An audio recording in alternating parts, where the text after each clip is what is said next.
Great day, great day. It's Saturday. It's February 6th. This is the first installation of our new, we're going to probably make it monthly, but we'll try to do it more regularly. Our new program is called Terms, Tips, and Timeline. So as we do, TRH Insurance or Financial Services, the Marriage to Medicare guy. That's me. I'm TRH himself, Thurman Rick Holiday. Also the agent in charge, the agent responsible, the guy out here on the street getting it done for you. And I'm out here today in the San Gabriel Valley at the CVS Pharmacy, where people are getting free flu shots. CVS Pharmacy, as you can see right here. We're actually doing a drive-up kiosk here for those that have need of getting COVID vaccinations and COVID testings done. So if you have a need, you can drive down here. You don't have to make an appointment or anything. And actually, if you do want to make an appointment, you can call up. There's a methodology for doing that. Go to cvspharmacy.com and you can find out all about it. But enough of that. Now back to the point. Terms, tips, and timeline. So the first term that we were just thinking about talking about today was one that just made the most sense, Part A. When people are dealing with Medicare and they're thinking about, I'm going to age into Medicare. What does that mean, age in? You kind of turn 65 in the next 6 months or so. 3 months prior to turning 65, you can apply for your Medicare. How do you apply for Medicare? What is Medicare? People think that Medicare is just this one entity. It is not. There are multiple parts to it, and that's exactly why we're here today with tips for you. The first term you need to understand is what is Part A. Part A is the original portion of Medicare that pays for hospitalizations. You have to qualify for Part A, have worked in the United States for 10 years or 40 quarters. So it doesn't have to be consecutive years. It just has to be 40 full quarters that through a job that you've held or a business that you've owned, you've paid into the Medicare system, into Social Security. If you have done that, you are then qualified to receive benefits. Now, along with that, you have to be a citizen or legal resident. Along with that, you have to have proof of citizenship, Social Security number, ID, things of that nature.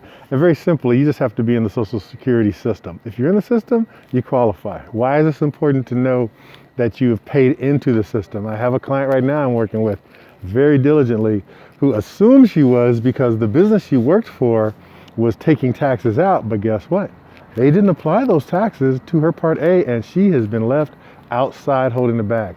And I guess the government, for as much as it does for us, it does not give you any leeway when it comes to qualification. You have to fully be qualified. If you're not, you know what? It's going to cost you.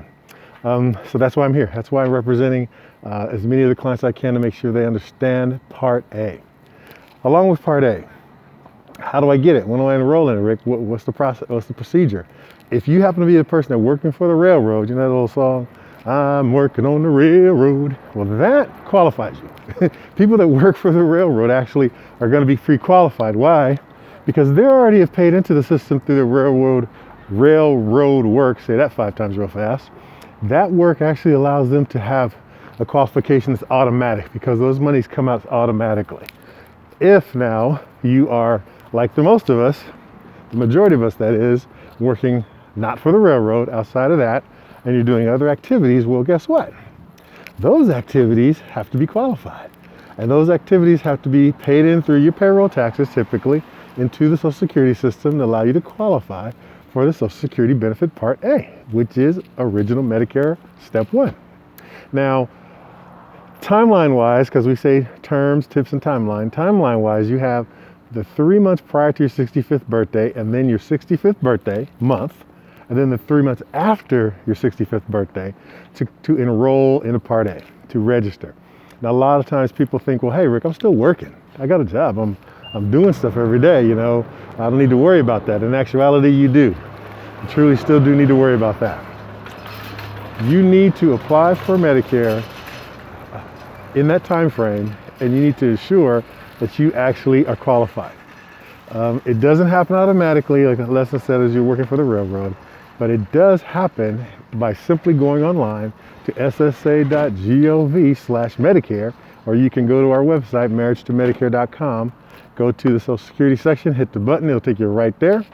And when you get there, simply fill out the information. It's a 1-pager, 1.5 pager actually.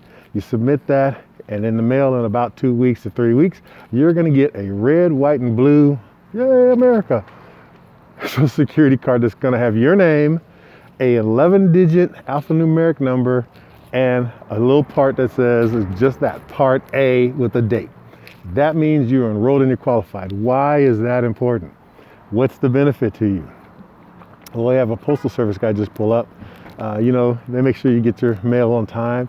They get stuff out to you. But the most important thing about the post office, if you're sitting in a bill, is the postmark.